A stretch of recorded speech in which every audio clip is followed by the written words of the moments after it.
বিসমিল্লাহির রহমানির রহিম। নির্বাচনকে সামনে রেখে আমাদের সামনে বিভিন্ন আলাপের মধ্য থেকে একটি আলাপ শরিয়ার অ্যাঙ্গেল থেকে আসতেছে, ফিকহের অ্যাঙ্গেল থেকে আসতেছে, ইসলামী আইন শাস্ত্রের অ্যাঙ্গেল থেকে একটা আলাপ আসতেছে, এবং যেটাকে নির্বাচনের ক্যাম্পেইনের পক্ষে যেটি ব্যবহার করা হচ্ছে, এবং সেটা আলমদের পক্ষ থেকে হচ্ছে, কৌমি আলমদের পক্ষ থেকে হচ্ছে, এবং অনেক শীর্ষ আলম সেটাতে যুক্ত আছে। তারা একটা মূলনীতি আমাদের সামনে হাজির করছেন নির্বাচনের প্রচলিত পদ্ধতিকে বৈধতা দেওয়ার জন্য এবং সেখানে পার্টিসিপেশনকে নিশ্চিত করার জন্য। তারা একটা ইসলামী আইন শাস্ত্রের মূলনীতি যেটা সামনে আছে সেটা হলো ইখতিয়ারু আহওয়ালিল বালিয়াতাইন।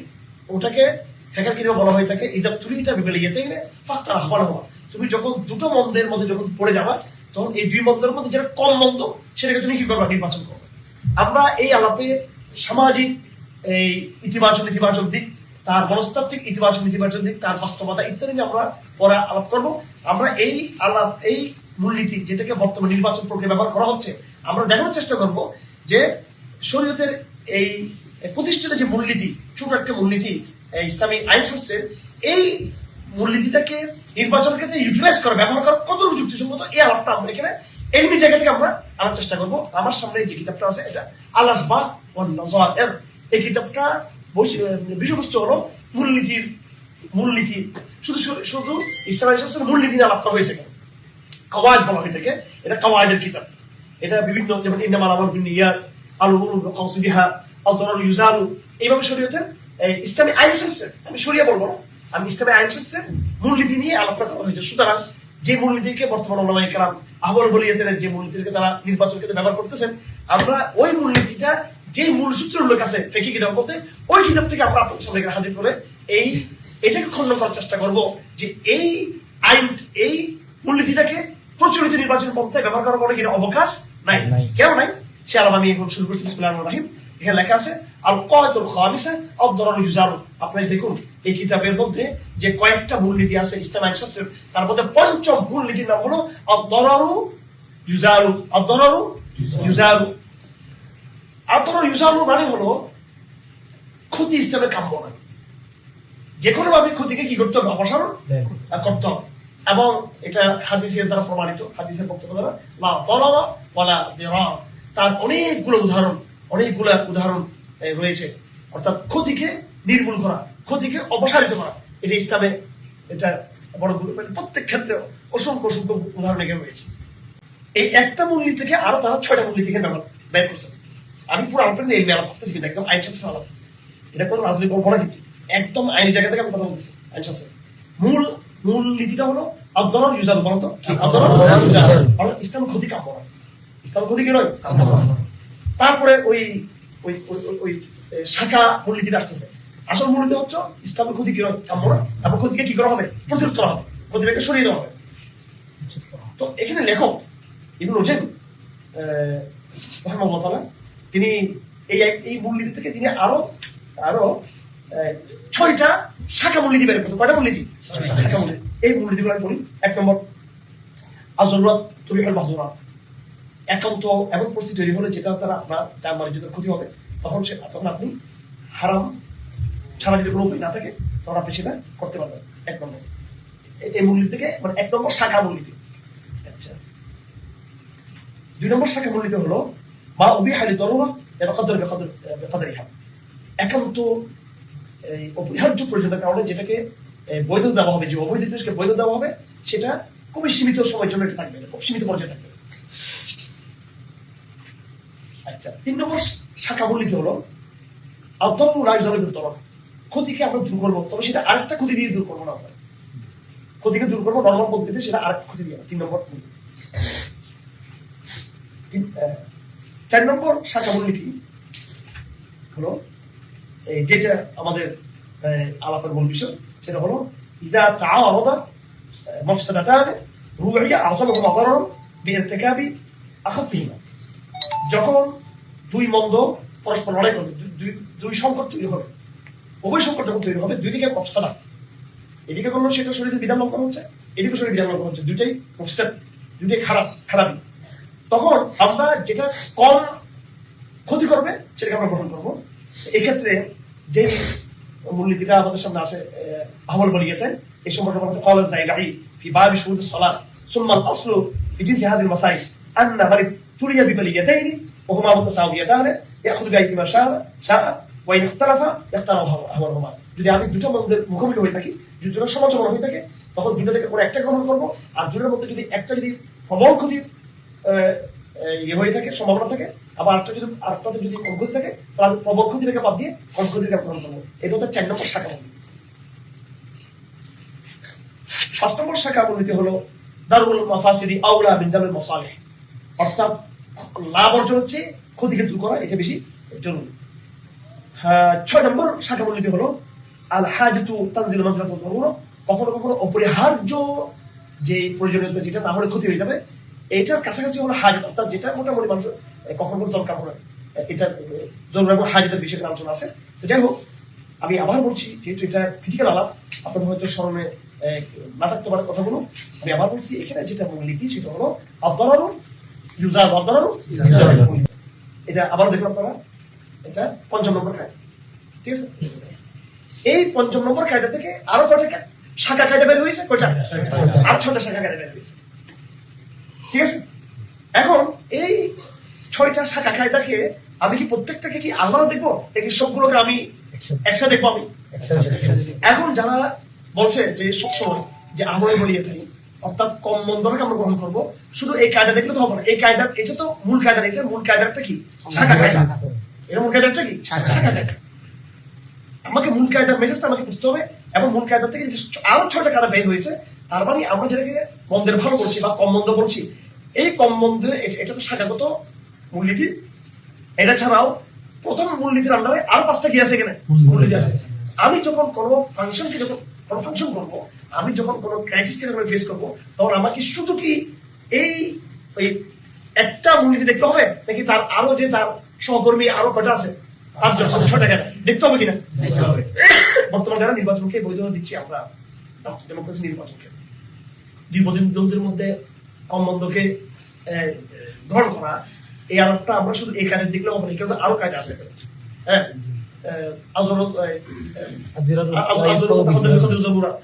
দারুল মাফাসিদ আউলা মিন জালবিল মাসালিহ ইত্যাদি আরো ভিন্ন আছেন। আচ্ছা, এবার আমরা একদম কোর কথা চলে যাচ্ছি। এই কায়দাটাকে আমরা নির্বাচন প্রক্রিয়া আসতেছি, কেন আমরা এটা বিরোধ করতেছি, কেন? এটা হচ্ছে মূল আলাপ, আমাদের কোর আলাপ হচ্ছে, আমাদের কোর আলাপ হচ্ছে। আপনারা দেখুন, এখানে নির্বাচনের বিষয়টা আমাদের আকিদার সাথে যুক্ত, ঠিক কিনা? হ্যাঁ, আমাদের জাতিসত্তার সাথে যুক্ত, আমাদের পুরো জাতিতে পলিসির সাথে কি যুক্ত, পুরো জাতির অস্তিত্বের সাথে যুক্ত, কথা ঠিক না বেঠিক? এই কায়দাটা, এটা ইসলামের একটা খণ্ডিত কায়দা। এটা নামাজের কিছু কথার ক্ষেত্রে, নামাজের ক্ষেত্রে এই যেমন ইমাম জাহরাই এটাকে নামাজের মসলাকিতে নিয়ে আসছেন কায়দাটাকে। এখানে আরো এই জাতীয় আরো কিছু কায়দা আছে, এটা সমাজের কায়দা। হ্যাঁ, এই নৌকান আহাদুহুমা আযমু যারারান মিনাল আখার ইত্যাদি ইত্যাদি, ইয়াতাহাম্মালু যারারুল আখাসু লিআজলি তাফসীর আম, মানে আহমুল বলিয়াতের থেকে আরো বিভিন্ন ভাষায়ও নিয়ে আসা হয়েছে। এখানে যতগুলো উদাহরণ দেওয়া হয়েছে, এটা হলো মানুষের জীবনের বিভিন্ন বিধানগত বিষয়, বিক্ষিপ্ত সালাতের ক্ষেত্রে, তারপরে এই ইনসাফ না ইনসাফের ক্ষেত্রে, এরপরে নামাজের কিছু বিধান, হজের কিছু বিধান, রোজার কিছু বিধান, আচরণগত কিছু বিধান, শরীয়তে জুজি আহকামের ক্ষেত্রে, কিসের ক্ষেত্রে? শরীয়তে খণ্ডিত আহকাম সংক্রান্ত এই কথা আসছে কেন? যখন আমরা এটার অনেকগুলো উদাহরণ এখানে আছে, এখানে যেমন একটি উদাহরণ দেওয়া হয়েছে নামাজের ক্ষেত্রে, যে উদাহরণ যে আমি সেজদা করতে গেলে রক্ত পড়বে, আর বসে থাকলে রক্ত পড়বে না, তো সেই সময় সেজদাকে বাদ দিল। কারণ আমি যদি সেজদা করতে যাই তাহলে রক্ত পড়বে, তাহলে রক্ত পড়লে আমার কি হবে? ভেঙে যাবে। তো উজু না ভেঙে আমি সেজদাটা কি, উজু ভাঙাটা বড় খারাপ নাকি সেজদা না করা বড় খারাপ? আমি উজু ভাঙার থেকে বাঁচার জন্য আমি সেজদা করবো।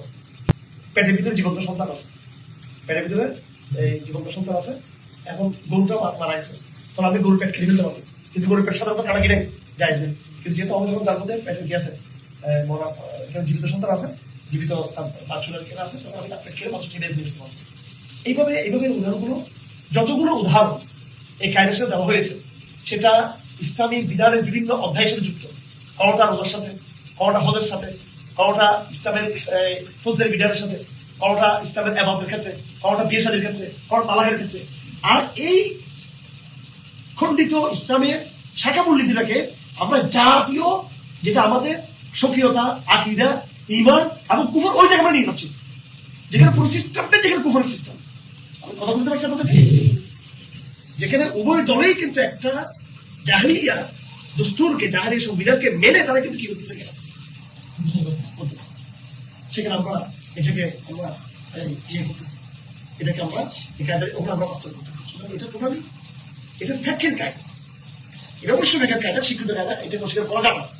এটা ফ্যাকের বিভিন্ন অধ্যায়ের সাথে যুক্ত, কিন্তু এটাকে দিয়ে তৌহিদের প্রশ্ন, আকীদার প্রশ্ন, ইসলামী রাষ্ট্র প্রতিষ্ঠার যে বিশাল যে গুরু দায়িত্ব, এই কায়দা দিকে নাউজুবিল্লাহ এখানে করা যাবে। তো যারা এখানে করছেন সেটা নিতান্তই তারা এলবি দৃষ্টিকোণ থেকে একটা বড় একটা ভুল জায়গা তারা করছে। এর উদাহরণ হলো যে থার্মোমিটার আরামসে কি যাবো, এখন আমি থার্মোমিটার দিয়ে ভাবতেছি কি, আমি যদি ভাবতেছি আমি আবহাওয়া ভাবতেছি, এটা দিয়ে সম্ভব? এটা আমি এটা দিয়ে পুরো দেশের তাপমাত্রা ভাবতেছি, আমি এটা সম্ভব? আমি এটা দিয়ে বিদ্যুতের কি ভাবতেছি, বিদ্যুতের ভোল্টেজ ভাবতেছি, কি দিয়ে? থার্মোমিটার। আমি থার্মোমিটারের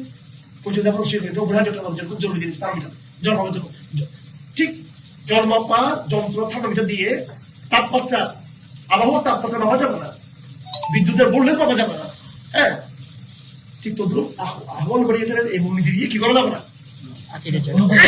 জাতীয় আকীদার ইস্যু, জাতি গঠনের ইস্যু, শরিয়া প্রতিষ্ঠার ইস্যু, দাওয়াতের ইস্যু, এটাকে এখানে ব্যবহার করা যাবে কিনা? ফেকাকে ফেকা জায়গায় থাকতে হবে। এখন প্রশ্ন আসলে আমাদের সমাধান কি, আমরা কি করবো? সমাধান তো পরিষ্কার, ইসলাম কিন্তু খায়রা উম্মাহ সলিউশন তো ফেকার কায়দা না, ফেকার সলিউশন না। এখানে ফেকার এই কায়দা আরো বড় কায়দা আছে, ফেকার মধ্যে আরো তো বড় কায়দা আছে, ইমানের কায়দা আছে, ঠিক কিনা? আমরা এই কায়দা আমরা সমস্যাটা ক্যান্সার, সমস্যা হচ্ছে কি ক্যান্সার, আর আমি চিকিৎসা করছি প্যারাসিটামল দিয়ে, প্যারাসিটামলটা খাওয়া তুমি। ক্যান্সার হলে কি হয়? ক্যান্সার তো হচ্ছে রোগ হয়, শরীর ব্যথা হবে, জ্বর আসবে, তখন তুমি কি খাও? এটা তো সিমটমের কি হলো, কি হলো, রোগের চিকিৎসা হলো না। এখন আপনারা যেটা পড়াবাইদের মধ্যে যারা এটাকে ব্যবহার করে, এটা দিয়ে তারা সাময়িক এই যে সংকটের একটা উপরিতলার উপরে, যেমন একজন ক্যান্সার রোগী তার বিভিন্ন রকমের উপসর্গ দেখা যায় শরীরের ভিতরে, তার সিমটম গুলোর সাময়িক এটা উপশম হবে, কিন্তু মূল রূপ নির্মূল কখনোই হবে না। তো মূল নির্মূল আমরা কি করবো? ঠিক শরীয়তের যেমন এই কায়দা যেমন আছে একটা ছোট পর্যায়ে, শরীয়তের মধ্যে তার চেয়ে আরো বড় কি আছে, তৌহিদের কি আছে, বড় কায়দা আছে না? আমাদের কায়দা আছে কিনা, তৌহিদের বাইন আছে কিনা, আমরা সেটা দিব। আপনি এখানে ইউজ করবেন আমল মারুফ, নিহিয়ার মুনকার, দাওয়াইল্লাহ, তৌহিদ এবং সেদিকে ওই তারগুলো নিয়ে আসবেন। আর এখানে এসেছে দেখি ফেকার টার্ম। সুতরাং প্রচলিত নির্বাচন ব্যবস্থা, প্রচলিত রাজনৈতিক ব্যবস্থার মধ্যে কোনোভাবে এই কায়দাটাকে ব্যবহার করা কিনা প্রযোজ্য, বিষয়টা কি ক্লিয়ার আপনাদের কাছে? আপনি কি কায়দাকে অস্বীকার করছি? এই কায়দা কোথায় লেগেছে? এটাকে আকীদার বই, এটাকে আকীদার বই, এটাকে সিরতের বই, এখানে এটাকে শরীয় প্রতিষ্ঠার বই। এটা একটা ইসলামের শরীরের একটা অধ্যায়, কি ফেকের অধ্যায়, এটা আইনশাস্ত্রের বিষয়। ইখতিয়ার আমল বলিয়ে থাকে, দুই মন্দের মধ্যে আমি কোন মন্তব্য গ্রহণ করবো, এটা আইনশাস্ত্রের বিষয়। কিসের বিষয়টা? এটা যেখানে ইসলামী সমাজ এস্টাবলিশড হয়ে গেছে, ইসলামী সমাজ ইসলামী এস্টাবলিশ, এই জায়গার মধ্যে গিয়ে আমি এখন তাকিদা ফাঁকির বিষয় আছে, এখানে খতিয়ার লাভের বিষয় আছে, এস্টাবলিশড ইসলামী সোসাইটির মধ্যে, কিসের মধ্যে? ইসলামিক বিধান এস্টাবলিশ এখানে, সবাই ইসলামিক বিধান মানে। তখন বিক্ষিপ্ত বিভিন্ন বিধানের মধ্যে যখন মস্তাবলের মুখোমুখি করবো, তখন আমি সমাধান করবো সেটা। এটা দিয়ে তো আমি তো এখানে আকীদার ফাংশন করতে পারবো না, রাজনীতি বৃহত্তর ফাংশন করতে পারবো না এখানে। আর সে রাজনীতি এবং আকীদার ফাংশন করার জন্য আমাদের সামনে বৃহত্তর কি রয়েছে, কোরআন সুন্নাহর মৌলিক কি রয়েছে এখানে, বয়ান রয়েছে। নির্বাচনকে ফাংশন করবো আমরা আরো বড় বয়ান দিয়ে, যেটা আমাদের সামনে যেটা আছে, ঠিক না? আশা করি বিষয়টা কি কোনো প্রশ্ন আছে আমাদের বিষয়? এটা আমি শুধু ফেকি দৃষ্টিকোণের কথা বললাম। এবার এটা সোশ্যাল ইম্প্যাক্ট, সামাজিক ইম্প্যাক্ট বাকি, সেটা এটাকে আরো যুক্তি দিয়ে আপনারা, সেটা আরো কিছু যুক্তি দিয়ে আপনারা এখানে সেটাকে নিয়ে আসতে পারবেন। যেমন নাকি একটা কথা এখানে আসতে পারে যে এই যে আমরা বাস বিচারহীন ভাবে আমরা যে কায়দা প্রয়োগ করতেছি, এটার দ্বারা কি হচ্ছে, সিস্টেমটা কি হয়ে যাচ্ছে, স্বীকৃতি পেয়ে যাচ্ছে। আর ভাই যে কায়দাটাকে লেখা আছে, যে অধ্যায়ের মধ্যে, এটা যে অধ্যায়ের মধ্যে লেখা আছে, সেখানে কথাও লেখা আছে যে এটা সীমিত, এটা সাময়িক সময়ের জন্য, কিসের জন্য এটা সাময়িক সময়ের জন্য। আর এখানে তো তারা প্রতিদিন নির্বাচনে কিন্তু কথা সামনে এসেছে, এটাকে তারা সিস্টেম নির্বাচনের কায়দা, এটা সিস্টেম নির্বাচন।